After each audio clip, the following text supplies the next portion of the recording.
பெருமாக்கட்டும், இதுதான் என்னோட இசக்காய் லைஃப். நான் நினைச்சதை விட இது ரொம்பவே தான் மோசமா போய்கிட்டு இருக்கு அப்படின்னு சொல்லி நம்ம ஹீரோ ஒரு இன்ட்ரடக்ஷன் கொடுக்குறான். ஒரு பொண்ணு வந்து நம்ம ஹீரோ முன்னாடி நிக்கிறா.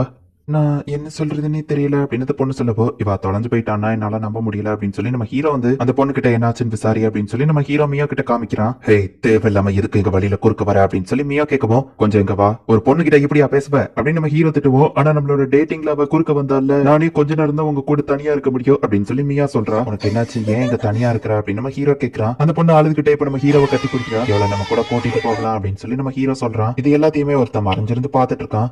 என்னோட சிஸ்டரை காணுமா, என்ன வீட்டுல இருந்து துரத்திட்டாங்க அப்புறமா அப்படின்னு அந்த பொண்ணு சொல்லுவோம். பயப்படாம பொறுமையா பேச அப்படின்னு நம்ம ஹீரோ சொல்றான். என்னோட பேரு ரீனான், என்னோட சிஸ்டரை காணும், வேலை தேடியவா பேருதா, ஒரு மாசமா அவ திரும்ப வராததுனால நாங்க இருந்த வீட்டை விட்டு இப்ப என்ன வெளியே அனுப்பிட்டாங்க அப்படின்னு சொல்லி அவ வருத்தப்படுறா. நான் நினைச்சதை விட அந்த டவுன் கொஞ்சம் மோசமாவே இருக்கு அப்படின்னு நம்ம ஹீரோ நினைக்கிறான். திருடங்க வந்திருக்காங்க, அவங்க பவர்ஸ் யூஸ் பண்ணி அட்டாக் பண்ணாம ஸ்வாட வச்சுதான் டவுனாவே அட்டாக் பண்றா. நான் இவ்வளவுக்கும் பின்வாங்க தான் செய்யறேன், அதுக்கே இவங்க இவ்வளவு தூரம் தள்ளி போய் விழுதானுங்களா அப்படின்னு சொல்லி அவன் நினைச்சிட்டு சரி ஸ்வாட மட்டும் யூஸ் பண்ணுவோம் அப்படின்னு சொல்லி ஸ்வாட வச்சு அவங்க கத்திய விடுறாங்க பேர்ல ஆளுமையே துண்டா வெட்டியிருக்கா. திருடங்கள்ல பயந்து ஒருத்தவங்க ஓடவும் டக்குனு போய் வயிற்றுல லைட்டா அடிச்சு மயங்க வச்சுட்டு, அப்பாடா இவனையாச்சும் உயிரோட பிடிச்சனே அப்படின்னு அவன் ஹாப்பி ஆவரா.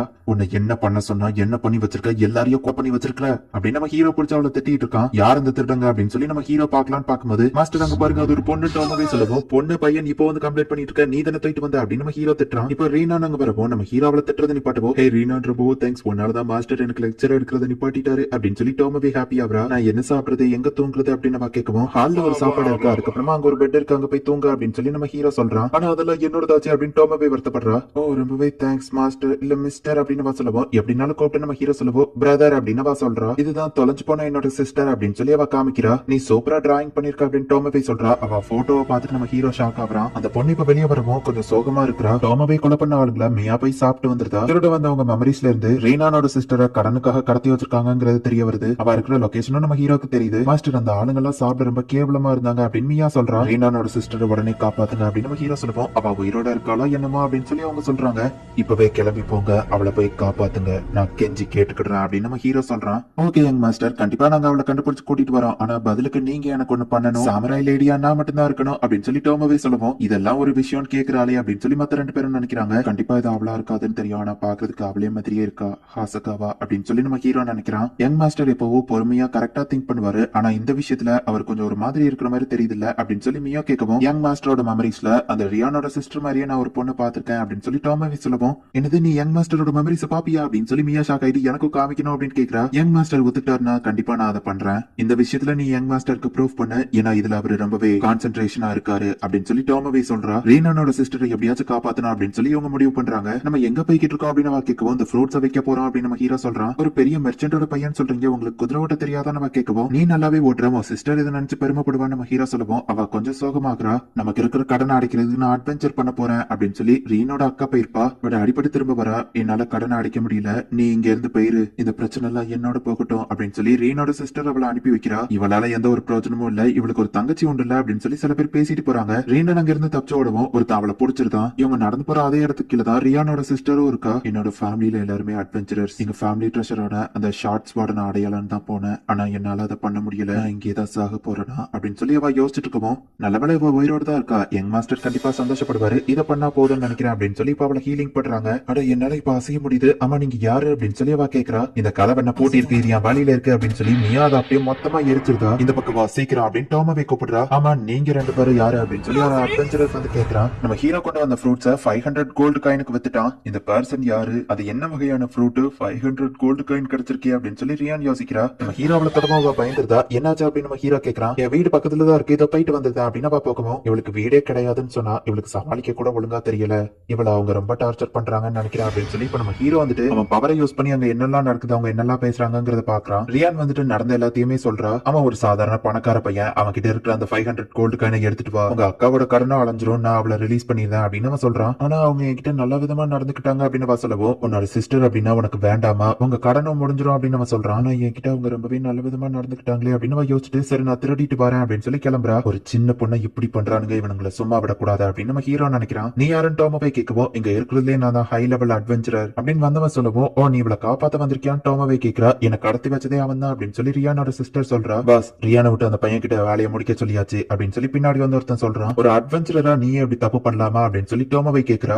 உங்க ரெண்டு பேரையும் நான் அன்னைக்கு அட்வென்ச்சரர் கில்டுல பார்த்தேன், உங்க லெவல நீங்க எப்படியா சீட்டிங் பண்ணி அதிகமா காமிச்சிருக்கீங்க அப்படின்னு அவன் சொல்லவும், சிட்டிக்குள்ள ரீசெண்டா தான் ஒரு பெரிய லெவல் மான்ஸ்டர் வந்துச்சு, நீங்க ஹை லெவலா இருந்தா உங்களை தான் போய் அதை புடிச்சிட்டு வர சொல்லுவாங்க அப்படின்னு சொல்லி அந்த தொப்பி போட்டவன் சொல்லவும், கண்டிப்பா எங்களால அதை தோற்கடிக்க முடியாது அப்படின்னு சொல்லி டோமாவேவும் மியாவும் சொல்றாங்க. ஏன்னா அவன் நம்ம ஹீரோவை தான் மென்ஷன் பண்றான். அதுக்கு தான் சொல்றேன், நீங்க ரிஸ்க் எடுக்காம என் டீம்ல சேர்ந்துருங்க, உங்களுக்கு நிறைய காசு கிடைக்கும் அப்படின்னு நம்ம சொல்லவும், முடியாதுன்னு சொன்னா என்ன பண்ணுவேன்னு அவங்க கேக்குறாங்க. அந்த மாஸ்க் போட்டு கேவலமா இருக்கிற அவனுக்கு கீழே ஏன் வேலை பாக்கீங்க, அவனை விட உங்களுக்கு இதுல அதிகமாவே காசு கிடைக்கும் அப்படின்னு சொல்லி அவன் சொல்லவும், யங் மாஸ்டரை பத்தி என்ன சொன்ன அப்படின்னு சொல்லி அவங்க ரெண்டு பேருமே செம டென்ஷன் ஆகுறாங்க. கேவலமா இருக்கா அவன், நோஞ்செல்லாம் ஒரு மூஞ்சா, அதுலயும் மாஸ்க் போட்டுக்கிட்டு கன்றாவியா இருக்கா அப்படின்னு சொல்லி எல்லாரும் சிரிக்கவும், இவங்க ரெண்டு பேரும் போய் ஒரே பஞ்சு தான், அவ்வளவுதான் பார்த்தா அவன் பேரியரை வச்சு அசால்ட்டா தடுத்துருதான். இது ஹை லெவல் மேஜிக் பேரியர், இது இவங்களால எதுவுமே பண்ண முடியாது அப்படின்னு சொல்லி ரியானோட சிஸ்டர் யோசிக்கிறா. ஹே எங்க ஹோட்டல் முன்னாடி எல்லாம் இருக்க கூடாது, வெளியே போ அப்படின்னு சொல்லி ஹோட்டல் ஓனர் துரத்தவும், அவ என்னோட ஒரு முக்கியமான ஃப்ரெண்டு, உனக்கு ஏதாச்சும் பிரச்சனையா அப்படின்னு சொல்லி நம்ம ஹீரோ கேட்கறான். அது ஹை லெவல் அட்வென்ச்சரர் கூட இருந்தவங்க தான் நீங்க, ஐயா என்ன மன்னிச்சிருங்க அப்படின்னு சொல்றான். என்ன முக்கியமான ஃப்ரெண்டுன்னு இவர் சொன்னாரு, இவருக்கு போய் நான் துரோகம் பண்ணணுமா அப்படின்னு சொல்லி அப்ப நம்ம ஹீரோ கிட்ட என்ன மன்னிச்சிருங்க அப்படின்னு சொல்லி ஆளரா. கவலைப்படாத, உன்னோட சிஸ்டர் கிடைச்சிருவா அப்படின்னு நம்ம ஹீரோ அவனுக்கு ஏதோ தெரியாத மாதிரி காமிச்சுக்கிறான். நம்ம பின் வாங்கினது போதும், மாஸ்டர் பத்தி தப்பா பேசினா என்ன நடக்கும் காமிக்கலாம் அப்படின்னு சொல்லி இப்ப டோமாவேவும் மியாவும் அட்டாக் பண்ண ரெடி ஆகுறாங்க. அவன் பேரியரை அசால்ட்டா டோமாவே உடைச்சிருக்கா. ஏன்னா மியா நீ சண்டை போட வரலையா அப்படின்னு சொல்லி டோமாவே கேட்கவும், யா வண்டியில குறுக்க வராத அப்படின்னு சொல்லி அசால்ட்டா எல்லாத்தையும் போட்டு அவ அடிச்சுட்டு, யங் மாஸ்டரை பார்த்தா கேவலமா இருக்காருன்னு சொன்ன அப்படின்னு சொல்லி அந்த லீடரை போட்டு மியா அடி அடி நடந்து இது போதும் அப்படின்னு சொல்லி அவனை வெட்டுறதா. ரியானை வச்சு ஏதோ பிளான் பண்றேன்னு சொன்னீங்க, என்னது அப்படின்னு சொல்லி டோமாவே கேட்கவும், எங்க லீடர் சொன்னதுனாலதான் நான் இதெல்லாம் பண்ண, நீங்க என்ன விட்டுருங்க ஏமாந்தியா அப்படின்னு அவன் அட்டாக் பண்ண போகவும், டோமாவே இமேஜன்சி யூஸ் பண்ணி அவனை அட்டாக் பண்றான். டோமாவேவும் மியாவும் அங்க இருக்கிற எல்லாரையும் போட்டு பொழந்து கட்டுறாங்க.